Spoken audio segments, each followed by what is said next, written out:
Salve a tutti, questa canzone la volevo dedicare a Matteo Salvini, perché a me la polenta non mi piace.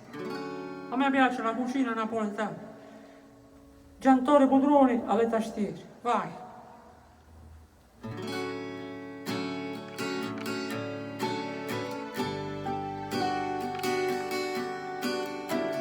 Non mi piace proprio la polenta a me.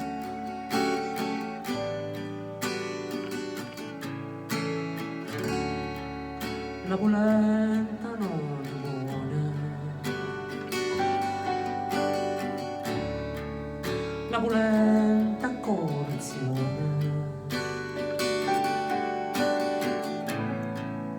la polenta a pranzo e cena, molto meglio la mozzarella, i friarelli e sfogliatella.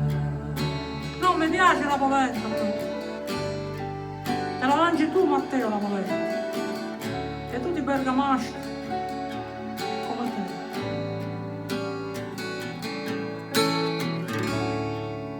La polenta con cinghiale, con i frutti di mare, la polenta con scamorza, la mattina uno si sforza, fa la cacca e si fa male. Oh, te la mangi tu la polenta? A me la polenta non mi piace proprio per niente.